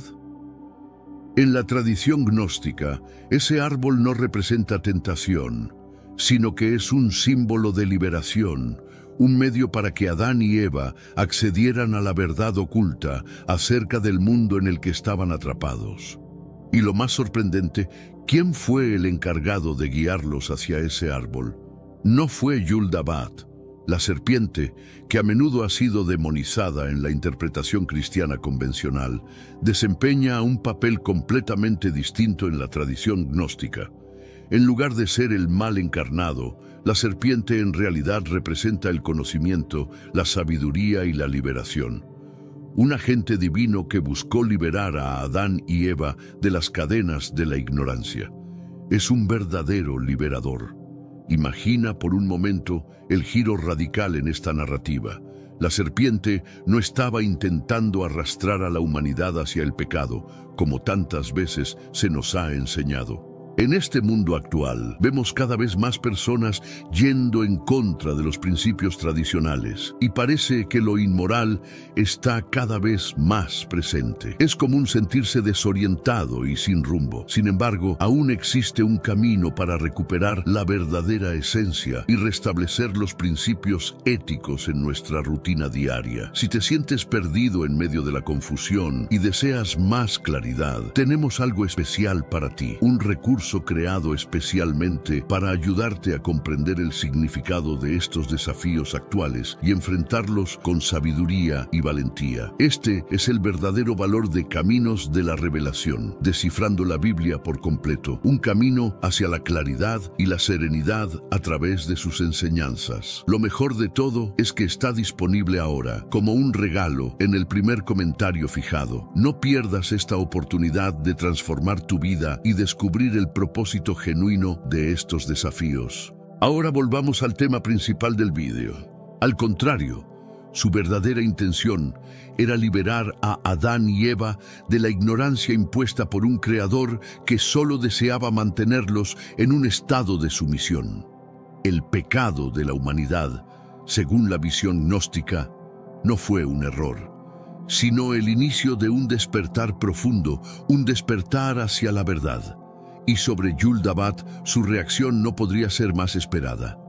Al ver que Adán y Eva adquirían conocimiento, él no vacila en castigarlos. Los maldice, los expulsa. Los echa del jardín no porque hayan desobedecido algún plan divino, sino porque fueron capaces de ver más allá de la ilusión creada por él. Reconocieron el mundo físico por lo que realmente es, una prisión diseñada para mantenernos en la oscuridad. ¿Qué más? Los gnósticos creen que esta no era solo la lucha de Adán, era la lucha de toda la humanidad. Este mundo material, lleno de sufrimiento, caos y control, fue la creación de Yul-dabat, y su propósito es claro: mantenernos distraídos, alejados de la verdad y completamente ignorantes de nuestra naturaleza divina. Los textos gnósticos, redescubiertos en 1945 en Nag Hammadi, Egipto, nos ofrecen una perspectiva completamente distinta sobre el origen del mundo. Y estos no son simples relatos de fantasía, son escrituras ancestrales, escritas por grupos cristianos primitivos que fueron más tarde etiquetados como herejes por la Iglesia romana. ¿Pero por qué? Porque sus enseñanzas desafían la base misma de la autoridad eclesiástica. Si el Dios del Antiguo Testamento no es el Dios verdadero, ¿qué implica esto sobre las instituciones que lo veneran? Los gnósticos describen a Yul-dabat como el demiurgo, un término griego que se traduce como artesano o creador. Pero no te dejes engañar por el nombre. Este no es el artista talentoso que podrías imaginar. Yul-dabat no fue creado a partir de amor o inspiración divina. Su origen radica en la ignorancia y la ilusión. Según textos como el Evangelio secreto de Juan, Yul-dabat nació de un error cósmico. Surgió sin el consentimiento del verdadero reino divino, el pleroma, un reino de pura luz, unidad y conciencia infinita, mucho más allá de nuestra comprensión. Yul-dabat ni siquiera se dio cuenta de que su existencia era un error. En su profunda ignorancia, llegó a creer que él era el único Dios. Imagina el nivel de autoengaño de esta entidad. Él creó el mundo material, pero no como un regalo para la humanidad, sino como una proyección de su propia naturaleza rota y distorsionada. Los gnósticos lo describen de manera impactante. Su apariencia es grotesca, con la cara de un león y el cuerpo de una serpiente, una mezcla que refleja su esencia caótica y depredadora. Lo que resulta aún más impresionante es la forma en que Yul-dabat maneja su creación. No se regula por sí mismo, su dominio sobre el mundo material está marcado por el control y el sufrimiento, como si todo fuera una extensión de su propio ego distorsionado. Adán se encuentra con un grupo de seres más oscuros y manipuladores, conocidos como los arcanos. Estos arcanos son, al igual que sus creadores, entidades diseñadas con un único propósito: manipular y controlar la experiencia humana. ¿Qué buscan lograr? Mantenernos distraídos, subyugados e ignorantes de la verdad fundamental, que el mundo físico no es nuestro verdadero hogar. Los gnósticos no concebían el mundo material como algo inherentemente bueno o benévolo. En su visión, este mundo es una prisión, un sistema complejo diseñado para atrapar nuestra esencia divina, nuestra luz interior. Y quien funge como el guardián de esa cárcel, el carcelero supremo, no es otro que Yul-dabat. Sus métodos son audaces y despiadados. Él utiliza el sufrimiento, el caos e incluso la religión misma como herramientas para mantener a la humanidad bajo control. Según las escrituras gnósticas, el último y más efectivo truco de Yul-dabat es hacernos creer que él es el Dios verdadero, que sus reglas y castigos son absolutos e inquebrantables. Los gnósticos describen cómo Yul-dabat utiliza el temor para afianzar su dominio sobre la humanidad, el miedo a la muerte, el temor al pecado, el pavor a la condena eterna. Todo esto forma parte de su estrategia para mantenernos sumidos en la ignorancia. Al mantener a las personas aterradas y sin conciencia de su verdadero potencial, Yul-dabat asegura que nunca cuestionemos el sistema de control en el que estamos atrapados. Pero la manipulación de Yul-dabat no se detiene allí. Él no solo juega con los miedos humanos, sino que distorsiona activamente la verdad misma. Los gnósticos creían que Yul-dabat había creado sistemas falsos de conocimiento que hoy podríamos reconocer como dogmas o ideologías. Estos sistemas son construcciones que desvían la atención de la humanidad, llevándola a buscar respuestas vacías y superficiales, en lugar de la verdadera sabiduría espiritual que emana del reino divino. La arrogancia de Yul-dabat es otra de las fuerzas fundamentales que le permite mantener su control. En el apócrifo de Juan se cita una declaración famosa de Yul-dabat, donde dice: «Soy un Dios celoso, y no hay otro Dios fuera de mí». ¿Te suena familiar? Esa frase tiene eco en las palabras del Yahvé del Antiguo Testamento. Sin embargo, los gnósticos no afirmaban que el Dios de la Biblia fuera en realidad Yul-dabat.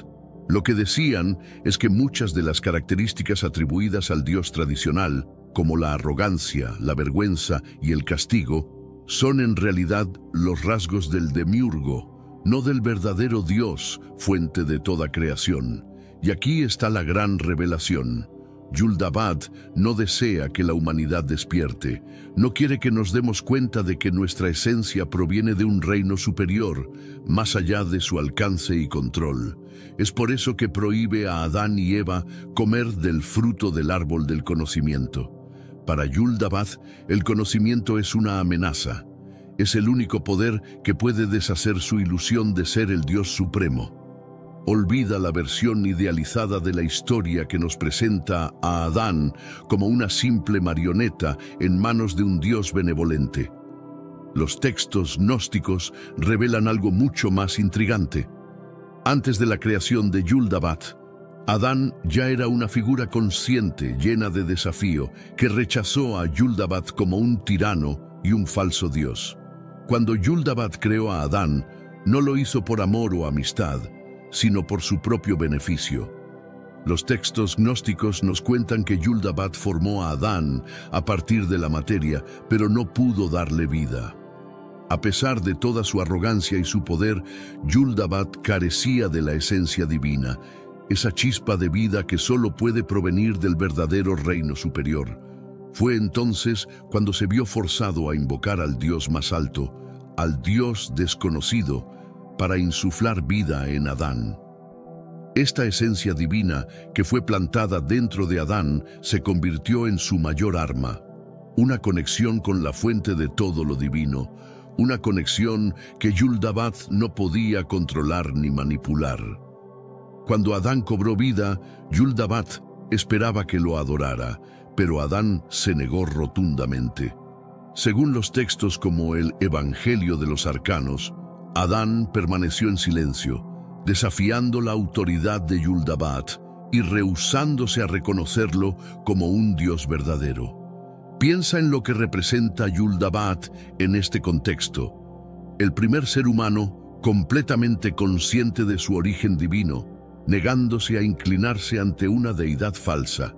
Este es un momento de rebelión profunda, un acto de desafío que marca el inicio de todo lo que sigue. Por supuesto, Yul-dabat no tomó esta resistencia con calma. Él, junto con sus arcanos, los ejecutores de su dominio, intentó someter a Adán de otras maneras. Lo confinó en el jardín del Edén, un espacio que no era de perfección divina, sino de ignorancia controlada. La visión gnóstica del Edén da un giro radical a la narrativa tradicional. En lugar de ser un paraíso, el Edén era una prisión, una celda diseñada para mantener a Adán dócil, sin conciencia de la verdad superior. Pero la brillante sabiduría divina de Adán no podía ser contenida.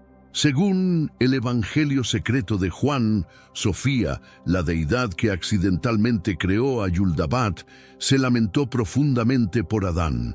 Fue ella quien envió emisarios de luz para guiarlo y despertarlo. Estas intervenciones divinas fueron las que permitieron a Adán ver la naturaleza de su encarcelamiento y la tiranía de quien lo gobernaba. Y entonces llega el momento crucial, el instante en que Adán toma del árbol del conocimiento. Este acto no fue un simple desafío, sino una iluminación trascendental. Los textos gnósticos describen cómo los ojos de Adán se abrieron, no solo a la dualidad del bien y el mal, como sugieren las interpretaciones tradicionales, sino a la realidad total de su situación. Adán vio a Yuldabat por lo que realmente era, no un dios, sino un fraude. Este despertar no fue solo personal, sino universal. Al rechazar la autoridad de Yuldabat, Adán se convirtió en el primer ejemplo para toda la humanidad. Los gnósticos lo vieron como el primer ser humano en desafiar la gran mentira de que el mundo material y sus gobernantes son los últimos. Su rechazo fue una declaración de independencia espiritual, un reconocimiento de que la chispa divina dentro de él pertenecía a algo mucho más grande que Yuldabat. La reacción de Yuldabat ante el despertar de Adán fue, como era de esperar, tiránica. Expulsó a Adán del jardín, lo sometió a trabajos forzados, lo condenó al sufrimiento y le hizo la vida lo más difícil posible. Pero aquí está la clave: estos no eran castigos por desobedecer, sino desesperados intentos de un gobernante que está perdiendo el control. Las acciones de Yuldabat muestran su miedo ante el despertar de Adán. Su temor de que, una vez que la humanidad estuviera iluminada, pudiera liberarse de su dominio. Detengámonos un momento para observar el panorama más grande. Yuldabat, tal como lo describen los textos gnósticos, no es una figura única. De hecho, las características que se le atribuyen, como la arrogancia, los celos y el deseo de dominación, son ecos de dioses encontrados en otras mitologías antiguas. Tomemos como ejemplo a Zeus, el dios de la mitología griega. Al principio, puede parecer un dios noble, el soberano del monte Olimpo, pero a medida que exploramos más profundamente su personalidad, descubrimos que, al igual que Yuldabat, él también está marcado por una voluntad implacable de controlar y dominar a aquellos bajo su influencia. Pero si profundizas aún más en los mitos, verás un lado mucho más oscuro. Zeus no es simplemente un dios venerado, sino un dios que asegura su poder a través de la fuerza, la manipulación y el engaño. Él derroca a su propio padre, Cronos, en una lucha brutal para tomar el control del cosmos. ¿Te resulta familiar? Al igual que Yuldabat, Zeus se apoya en la dominación y el control para mantener su autoridad, y castiga ferozmente a aquellos que se atrevan a desafiarlo. Un ejemplo claro es Prometeo, quien, al robar el fuego y dárselo a la humanidad, otorga a los seres humanos el poder y la sabiduría. ¿Y cuál es la respuesta de Zeus? Encadena a Prometeo a una roca donde está condenado a soportar el tormento eterno, un castigo que refleja su furia por haber compartido la luz del conocimiento con los humanos. Los paralelismos entre esta historia y el castigo de Yuldabat a Adán y Eva cuando acceden al conocimiento son imposibles de ignorar. Pero no se detiene ahí. También tenemos a Enlil, una deidad de la mitología mesopotámica que presenta similitudes inquietantes con las figuras anteriores. Enlil es una deidad poderosa y autoritaria que actúa con una visión distorsionada de control absoluto. En el relato de la gran inundación, Enlil decide exterminar a la humanidad porque el ruido y el caos de los humanos le resultan insoportables. Este no es el acto de un creador benevolente, sino de un Dios que percibe a la humanidad como un inconveniente, algo que debe ser suprimido o destruido cuando ya no se ajusta a su visión. Compara este comportamiento con el de Yuldabat en el jardín del Edén, quien, al igual que Enlil, rechaza cualquier forma de desafío al orden impuesto. Ambos dioses, Yuldabat y Enlil, comparten una intolerancia profunda hacia la humanidad que se sale de los confines de su dominio tiránico. Pero este patrón no se limita solo a estas figuras. En la mitología nórdica encontramos ecos similares de este arquetipo. Odín, aunque es celebrado como un dios sagrado y reverenciado, no está exento de sus propios fallos. Es, en muchos sentidos, una figura manipuladora que sacrifica a otros para su propio beneficio y mantiene su control sobre los seres humanos a través del miedo y la secretividad. Los gnósticos probablemente reconocerían en Odín una versión de Yul-dabaoth, un ser que, al igual que el demiurgo, busca el poder y el conocimiento a expensas de aquellos que están bajo su gobierno. Lo realmente fascinante es cómo estas diversas mitologías comparten un tema recurrente, la presencia de una figura central de autoridad, cuyo poder no se usa para elevar a la humanidad, sino para suprimirla y dominarla. Cada uno de estos dioses, a su manera, refleja la misma concepción de control absoluto, manteniendo a las criaturas bajo su dominio a través del temor, el sufrimiento y la manipulación. Estas narrativas parecen querer revelar algo profundo sobre la verdadera naturaleza del poder, cómo corrompe, aísla y exige sumisión. Pero es aquí donde Yul-dabaoth se diferencia de otras figuras mitológicas. A diferencia de dioses como Zeus o Enlil, Yul-dabaoth no es una entidad divina en el sentido clásico. Él es un dios fallido, un ser que surgió de un error cósmico, desconectado de la fuente real de la sabiduría universal. Esto hace que su autoridad sea aún más frágil, sus acciones aún más desesperadas. A diferencia de gobernar por un poder intrínseco, Yul-dabaoth se sostiene a través del miedo, una emoción que la humanidad algún día será capaz de atravesar. Y al hacerlo, se dará cuenta de que él no es el poder final sobre el universo. Lo que hace que estas historias sean aún más fascinantes es cómo, en muchas mitologías, estos dioses tiránicos enfrentan resistencias, figuras que desafían la opresión. Personajes como Prometeo, Loki e incluso los humanos en las leyendas de Mesopotamia representan la lucha contra gobiernos injustos. En la cosmogonía gnóstica, esta resistencia está representada por Adán, Eva y la serpiente. A diferencia de lo que dice la tradición, no son villanos ni pecadores, son libertadores, aquellos que exponen la falacia del dominio de Yul-dabaoth y abren el camino hacia una comprensión más profunda de la creación. Si Yul-dabaoth es el opresor, Sofía, la diosa que inadvertidamente generó a Yul-dabaoth, es la arquitecta que busca remediar el daño causado por su propio error. En el contexto gnóstico, Sofía no es una figura pasiva, una mera espectadora. Ella es una fuerza activa que trabaja incansablemente para despertar a la humanidad de la ilusión. Sin Sofía, Adán habría permanecido una creación vacía, sin alma, totalmente sumiso a la voluntad de Yul-dabaoth. El viaje de Sofía comienza con su audaz decisión de crear sin consultar la fuente divina, el pleroma. Aunque sus intenciones eran buenas, el acto de crear sin la armonización con el pleroma resultó en un ser fallido, Yul-dabaoth. Cuando Sofía percibe el caos que generó, no renuncia a su creación. Al contrario, ella se convierte en la clave para el despertar humano, actuando entre bastidores para neutralizar la tiranía de Yul-dabaoth. Cuando Yul-dabaoth crea a Adán, lo hace con la intención de reafirmar su dominio. Sin embargo, hay un gran obstáculo. Adán está muerto, sin vida, un cuerpo sin alma. A pesar de todas sus declaraciones de ser el Dios absoluto, Yul-dabaoth no tiene el poder de animar a Adán. Es en ese momento cuando Sofía interviene.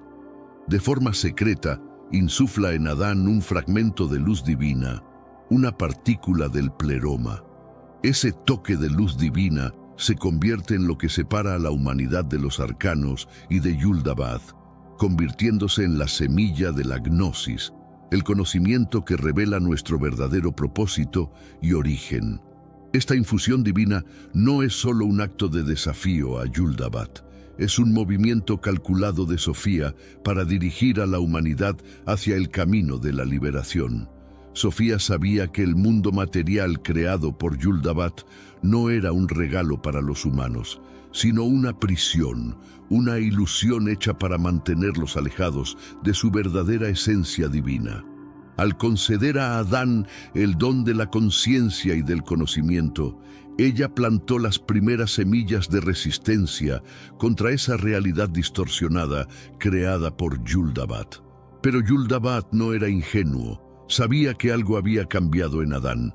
Por eso intentó controlar su entorno, confinándolo dentro de los límites del jardín del Edén. Desde la perspectiva de Yuldabat, el Edén no era un paraíso celestial, sino más bien una zona de contención, un lugar diseñado para mantener a Adán alejado de su potencial divino. Lo que Yuldabat no pudo prever fue la persistencia de Sofía. Ella no solo otorgó a Adán la chispa de divinidad, sino que fue más allá. Sofía envió emisarios, seres de luz y sabiduría, para guiar a Adán y asegurarse de que algún día llegara a comprender la verdad sobre su existencia. Estos emisarios formaban parte de la estrategia mayor de Sofía para contrarrestar el dominio de Yuldabat, garantizando que la humanidad tuviera acceso a las herramientas necesarias para liberarse de su control. El papel de la serpiente en la narrativa del Edén está directamente relacionado con la intervención de Sofía. En la tradición gnóstica, la serpiente no representa el mal o la tentación, como se ve en la tradición común, sino que es un mensajero de Sofía. Fue a través de la serpiente que Sofía impartió el conocimiento sobre el bien y el mal a Adán y Eva. Este no fue un acto de traición, como muchos podrían pensar bajo la interpretación tradicional, sino un acto de liberación, un gesto que permitió a Adán y Eva ver más allá de las mentiras y manipulaciones de Yuldabat. Lo más fascinante del papel de Sofía es cómo ella redefine el concepto de salvación. En muchas tradiciones religiosas, la salvación se alcanza a través de la obediencia a una autoridad divina. Sin embargo, en la cosmovisión gnóstica, la salvación llega a través de la rebelión, el reconocimiento de la verdad y el rechazo de la ilusión impuesta por los opresores. El don de Sofía a la humanidad no es una invitación a seguir reglas o a rendir culto a una deidad, sino a empoderar a los humanos para que reconozcan su origen divino y se liberen de los sistemas opresivos establecidos por Yuldabat y sus arcanos. En la interpretación tradicional del Génesis, el árbol del conocimiento es visto como un símbolo de desobediencia, una fruta prohibida que causó la caída de la humanidad.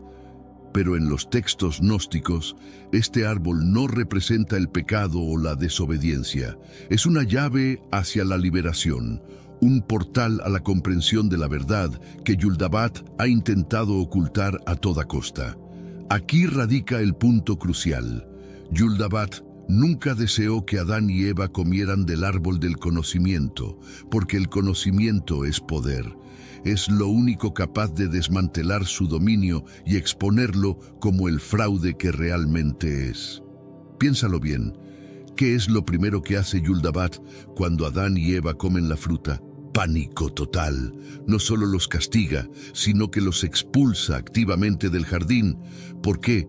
Porque su nuevo conocimiento amenaza las bases de su control absoluto. Los textos gnósticos, como el Evangelio secreto de Juan, describen el árbol del conocimiento como algo más que un simple árbol. Es un símbolo de la luz divina inherente a la humanidad, una representación de las verdades más altas que Yuldabat nunca podrá tocar. Comer del árbol no fue un acto de rebeldía contra un creador benevolente, sino una afirmación del despertar espiritual, una acción que permitió a Adán y Eva conectarse con su verdadera naturaleza. Fue una revelación transformadora. Adán y Eva no simplemente cayeron, despertaron. Vieron el mundo como realmente era, una estructura diseñada para mantenerlos en la oscuridad. El árbol del conocimiento no era solo un elemento decorativo en el jardín. Fue puesto allí intencionadamente no por Yaldabaoth, sino por Sofía y las fuerzas del pleroma. Representaba un recurso oculto, un camino para que Adán y Eva alcanzaran la gnosis, la sabiduría divina que les permitiría liberarse del engaño de Yaldabaoth. Esta acción deliberada apuntaba a iluminar su verdadera naturaleza y revelar el panorama más amplio de la realidad. Desde esta perspectiva, el árbol no era una prohibición, sino un don invaluable que Yaldabaoth trató de ocultar a través de mentiras y amenazas. Es aquí donde entra en juego la figura de la serpiente. En las narraciones convencionales, la serpiente es condenada como un corruptor, como el agente que desencadenó el destino de la humanidad. Sin embargo, en la visión gnóstica, su rol es radicalmente diferente. La serpiente no era un traidor, sino un mensajero enviado por Sofía para guiar a Adán y Eva hacia la verdadera comprensión. Lejos de ser un engaño, lo que la serpiente ofrecía era una revelación crucial. Al comer del fruto del árbol, Adán y Eva no encontraron la muerte, como Yaldabaoth había advertido, sino la posibilidad de descubrir su verdadera naturaleza. En este sentido, la serpiente actúa como una figura heroica, desenmascarando las falsedades del demiurgo y capacitando a la humanidad para dar sus primeros pasos hacia la emancipación espiritual. Es, en esencia, una guía hacia la realización. El árbol del conocimiento también introduce un tema central en la reflexión gnóstica. El auténtico crecimiento surge a través de desafíos significativos. Al comer del árbol, Adán y Eva no solo adquirieron conocimiento, también ganaron la capacidad de cuestionar, de desafiar y de evolucionar. El sufrimiento que Yaldabaoth les impuso no era el resultado de la intervención de la serpiente, sino el costo de obtener libertad. Era el precio de salir de la ilusión y entrar en la realidad de su potencial divino. Avancemos hacia un aspecto más oscuro de esta historia, la eliminación sistemática de la perspectiva gnóstica y su enfoque radical sobre la creación, el conocimiento y la liberación. Esta supresión no fue un simple accidente histórico, fue un movimiento calculado por parte de las autoridades religiosas para mantener el control y el poder, porque estas enseñanzas alternativas representaban una amenaza directa a su hegemonía. En los primeros siglos de la cristiandad no existía una única ortodoxia. Había numerosas comunidades, cada una con su interpretación particular de las enseñanzas de Jesús. Los gnósticos, entre otros, ofrecían una comprensión distinta de Dios, del origen del universo y del propósito humano. Sus textos y tradiciones desafiaban el creciente poder de la Iglesia institucional. Con el tiempo, a medida que el cristianismo se consolidó y se entrelazó con la autoridad política del Imperio Romano, los textos gnósticos se convirtieron en blanco de persecuciones. Para la Iglesia emergente, los gnósticos eran más que disidentes teológicos, eran un peligro para la estabilidad de la nueva ortodoxia. Su insistencia en una cosmología fragmentada, en la que el universo físico era obra de un creador imperfecto y malicioso como Yaldabaoth, minaba la imagen de un Dios supremo y omnipotente. Esta lucha por el control del relato marcó el inicio de una campaña sistemática para erradicar las enseñanzas gnósticas. Se trataba no solo de una lucha espiritual, sino de un esfuerzo estratégico por parte de las autoridades religiosas para asegurar su dominio y mantener a las masas dentro de un marco de creencias cuidadosamente controlado. Esto contradecía directamente el mensaje central de la Iglesia, que dependía de la representación de Dios en los textos antiguos como el Creador Supremo. Si Yaldabaoth no era el verdadero Dios, entonces toda la autoridad de la Iglesia, basada en sus leyes y doctrinas, quedaba en entredicho.